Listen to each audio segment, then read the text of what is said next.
शुरुआत मैं आपसे कर रही हूं विनोद जी, और शुरुआत ये कि क्या महाराष्ट्र और उत्तर प्रदेश जैसे राज्यों में इंडिया गठबंधन की वो जो सीट शेयरिंग वाला पेंच था, भाई सीट शेयरिंग फंसी है, सीट शेयरिंग फंसी है, ये सीट शेयरिंग का पेंच निकल जाने के बाद फर्स्ट मूवर होने का कोई फायदा इंडिया गठबंधन को मिलता दिख रहा है, या फिर अभी इसके आगे की और चुनौती और लड़ाई भी?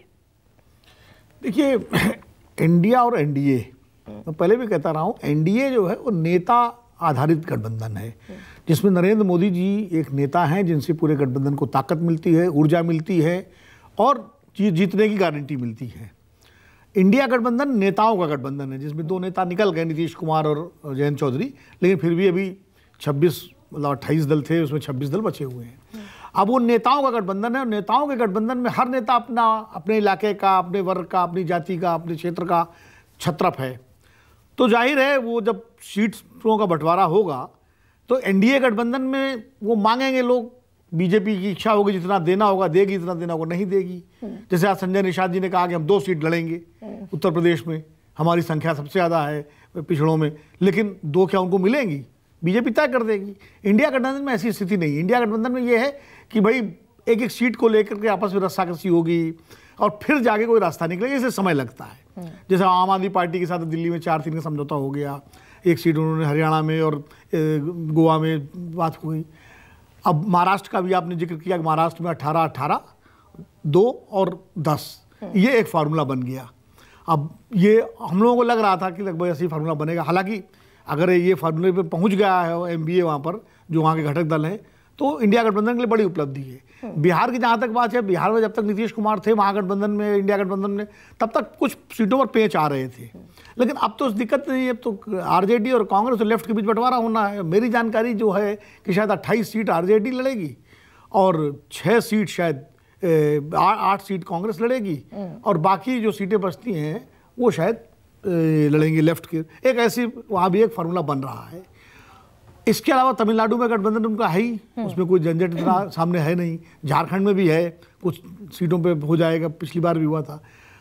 तो कुल मिला के, और समाजवादी पार्टी के साथ उत्तर प्रदेश में हो ही गया है, तो अब करीब करीब इंडिया गठबंधन में अपने जो पेंच है सीट शेयरिंग के, उस सुलझाने के करीब करीब पहुंच रहा है। ये इंडिया गठबंधन के लिए राहत की खबर है। लेकिन अभी असली मुकाबला होना है उम्मीदवारों का। बीजेपी के उम्मीदवारों की पहली लिस्ट शायद 1-2 दिन में आ जाए। जो मंथन हुआ है 300 सीटों को लेकर के, जिसमें प्रधानमंत्री नरेंद्र मोदी जी 3 बजे रात तक बैठे, तो बीजेपी अगर अपनी लिस्ट पहले निकालती है तो निश्चित रूप से वो आगे एक तरह से उसको बढ़त मिलेगी। तो उसमें तो अब कैंडिडेट डिक्लेयर करना, उसको वो एक बड़ी कवायद है, उसके बाद फिर कैंपेन शुरू करना।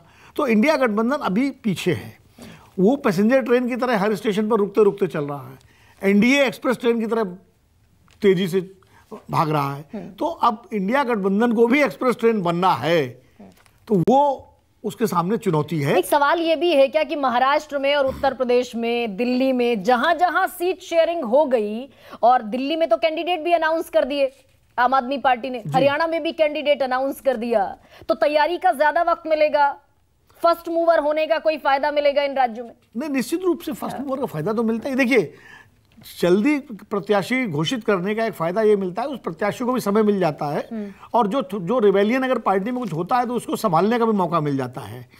आखिरी वक्त में जब प्रत्याशी घोषित करते हैं तो थोड़ा संभालने में मुश्किल आती है। एक तो ये तो है ही।